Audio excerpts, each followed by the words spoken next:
Ik ben kapitein Krul, ik ben compagniescommandant van de Bravo Stiercompagnie. Wij zijn van Luchtmobiel, dat staan van de 11e Infanteriebataljon Garderegiment Grenadiers en Jagers.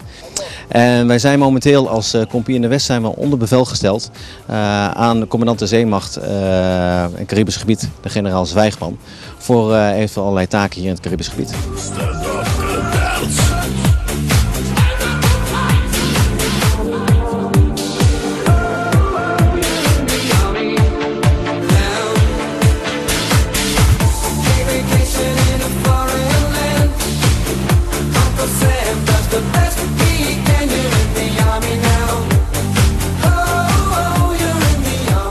Een van onze kerntaken is militaire bijstand te kunnen leveren aan binnen het Koninkrijk in het Caribisch gebied. Nou, lees daarvoor noodhulp, dan wel rampenbestrijding. Als dan de autoriteiten een verzoek doen om militaire bijstand, dan kan de commandant de Zeemacht Caribisch gebied kan ons dan inzetten om te assisteren.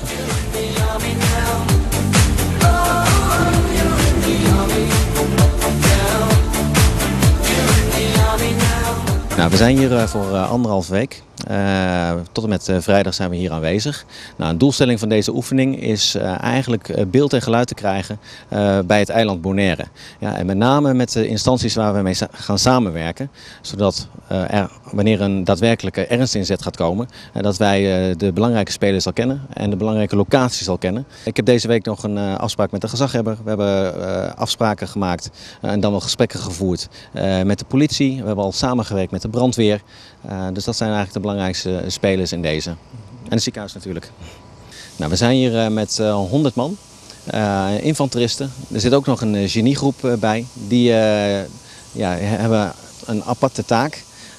Want die doen bijvoorbeeld nog wat werkzaamheden voor Stinapa en voor stichting ECHO Bonaire. Je komen kennis maken met het eiland, met een paar hoofdpersonen hier. Vooral voornamelijk mochten we hier ingezet worden voor hulp, dan weten we hoe het eiland eruit ziet. We zijn tot nu toe alleen in Curaçao geweest. Ik merk dat Bonaire een stuk rustiger is, zeg maar. Een stuk rustiger eiland. Ook schoner, heel aardige mensen. Ziet er heel goed uit hier. Ja. Is even wennen. We hebben eerst een paar weken hier acclimatisatie gehad.